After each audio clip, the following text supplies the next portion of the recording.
Welcome back to Sex and Space. Today I was joined by Kate Barnhart from New Alternatives New York City, which is a multi-service drop-in center for LGBT homeless youth and young adults in New York City. They provide a range of services, everything from food, court advocacy, school supplies, and supportive counselling. I spoke with Kate today about the work that they do at New Alternatives and why it's so important. Let's get into the episode.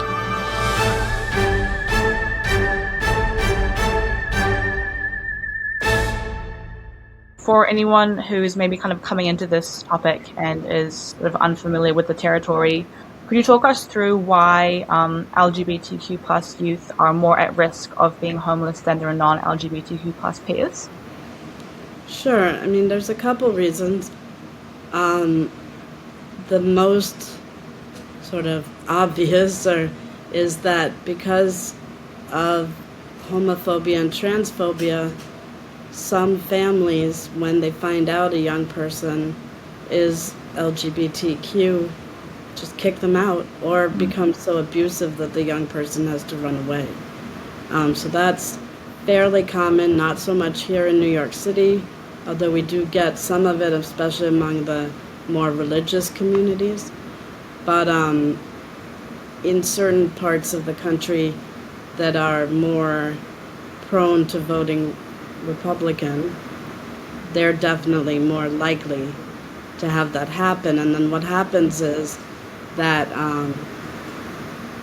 young people on the eastern half of the country run to New York City, and young people on the western half of the country run to San Francisco, because those are the two big gay cities where young people think that they'll be safe. And can you talk us through, like, more specifically some of the services that you're offering people when they come to New York? Sure. I mean, we do case management, so people can walk in with whatever problems they're having and receive, sort of immediate one-on-one assistance with them. Like, for instance, today I had a new client come in who is identifies as intersex and is couch surfing, but only has maybe a month left of, sofa time with friends.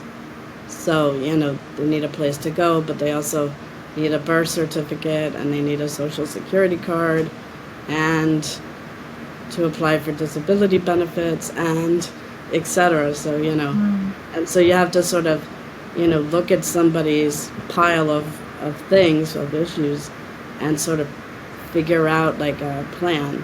And for instance, in this case, you start with the birth certificate because you can't get most of the other things without that. So things build on each other. But what's helpful is that because we've done so much of this, we know kind of the tricks and the shortcuts and where to go for different things, and it makes it easier. But it's still it can be a real battle. You're sometimes really fighting the system to get what young people need because the system's just not set up, with their needs in mind.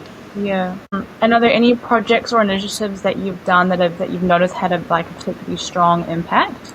I mean, I think one of the things we've done that has a big impact is, we have a lot of people who have psychiatric needs, homelessness and mental illness go hand in hand. It's just a very stressful situation to be in, and it's, people are exposed to a lot of stuff, a lot of violence, a lot of trauma.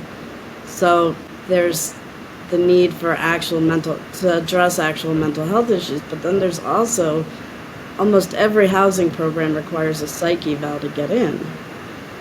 So, so you have these two things, and they're not, I know people in other countries are not used to the crazy American healthcare system, but because of the way it's structured, a lot of psychiatrists are in cash-only practices where they don't take insurance at all, and they charge $500 or $600 an hour.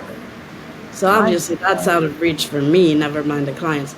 And then you have, of the ones who do take Medicaid, the public insurance for low-income people, some of them are not LGBTQ friendly. And some of them are not used to young people, and some of them are not familiar with homelessness. So it just was really hard getting those needs met. And so finally we said, screw this. And we wrote a grant, I wrote a grant, and we were able to hire our own person in-house who's a Black gay man who can really relate to the clients. And so we're able to meet those needs in-house, and that's made a huge difference. And what kind of responses do you get from people who come and access your services? Generally speaking, I mean, people are grateful. You know, they're grateful that we don't give them a hard time. We don't say, okay, where's your identification and how come you don't have this paperwork, and call them by their boy name or their girl name or all this stuff. We don't do any of that. So I think people are grateful, and they usually feel safe and comfortable here. People often talk about us as a family, you know. And I imagine with that, I mean, you would have made some incredible connections and met some incredible people. And I wonder, are there maybe some moments that you'd be willing to share that have really stayed with you through your time working in New Alternatives? Sure. I know one time we had a young man join the program, and he had come to New York City from a small town in Florida, way south. And he had come to go to art school as an undergraduate. And while he was here in school, he decided to transition. And so, but then when his family back home found out, they were furious and they cut off his support for school, which meant he could no longer live in the dormitory, but he couldn't go back there either. And so he was homeless. And so we were able to, you know, get him into an LGBT youth shelter, and then also work with him because he was just in a state of despair, you know, like he kind of felt like his whole future depended on getting this education that he had been cut off from. And, you know, and eventually we were able to get to the point with him that he was ready to apply to school as an independent student without his family, because there is financial support for, you know, for students who don't have any family support. So, yeah.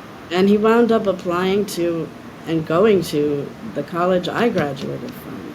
Oh, awesome. And he studied art, and so when he graduated, he had to do like an art show as his last. So I went up for that, for the art show. I was there for his graduation. Oh, that's very special. Yeah. That's so lovely.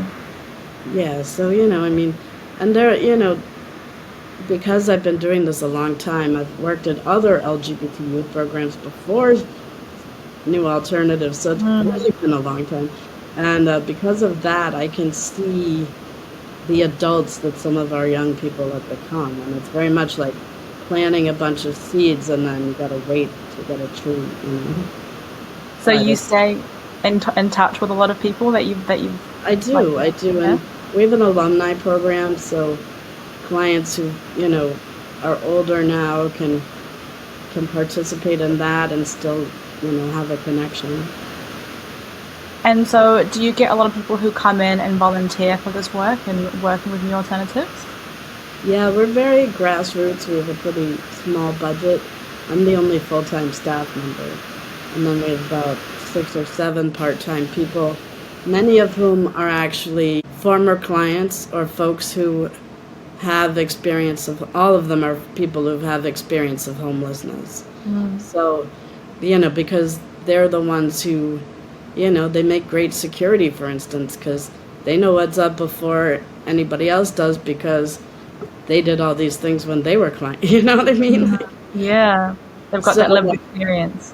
Yeah, and they, you know, a lot of the clients will talk to the peer staff because, you know, they relate to them and they're comfortable telling them things. So anyway, so we do have a lot of volunteers to make up for the difference in the size of the staff. And, you know, we have every Sunday we cook a big Sunday dinner for maybe 30 to 35 young people. And it's always a crew of volunteers in the kitchen. different ones, they kind of rotate around. And then we have volunteers who, help with resumes and visit people when they're in the hospital or tutor people, things like that. So we definitely use a lot of volunteers. And can you talk us through, because obviously you set up New Alternatives in 2008, so can you kind of talk us through what led you to go, this is something that we need to make? Sure. I was the director of an emergency shelter for this population, and that shelter was part of the church where it was located. So I didn't have full autonomy because I had the pastor over me, and she was kind of a nutcase, and definitely made decisions that I didn't agree with sometimes. Whew, excuse me, it's been a long day. But also I could see certain things, like for instance, a lot of the time case management services are tied to people's housing, and the housing programs are often time limited, like 90 days or something like that. And so what was happening was every time people were switching to new housing, they were starting over with a new case manager. But many of the things that they were trying to work on were processes that are so bureaucratic and complicated that they take 6 months, a year or more. And so starting over all the time, they really weren't progressing.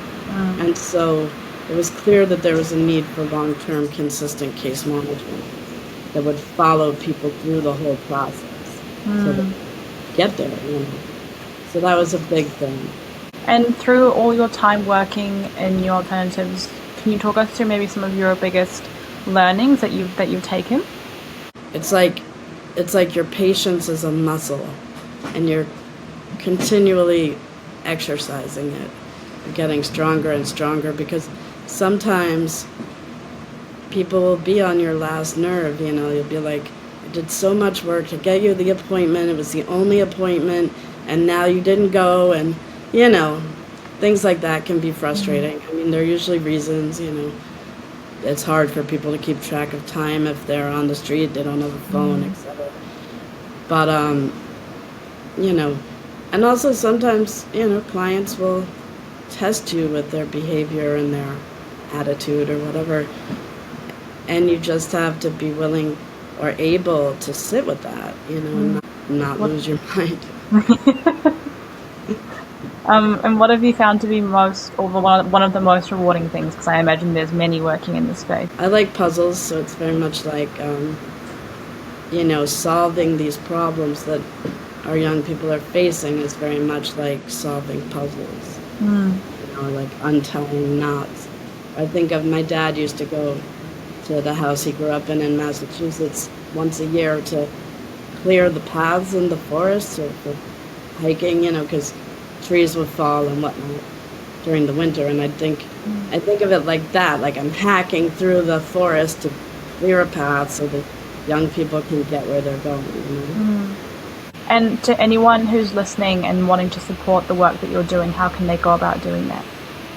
People can donate on our website, www.newalternativesnyc.org.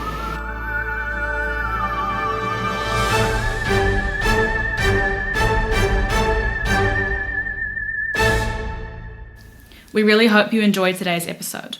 Before we sign off, we wanted to ask you for your help. Because we talk about sex, we keep getting shadow banned across a lot of social media platforms. And this not only makes it hard for us to be found, but it says that sex is not okay to talk about. Not only is sex okay to talk about, it's totally essential, because more knowledge equals better outcomes across a whole bunch of measures for all of us. You can make a difference, and the thing that we need from you is your active support. So please follow the podcast and sign up to our socials, Instagram, TikTok, YouTube, whichever you like. You can find us over on sexandspace.com and click on our social links from there. Help us make sex an okay space. Thank you for taking this Sex and Space trip with us. Until next time, safe travels, and we'll see you on the next intergalactic episode.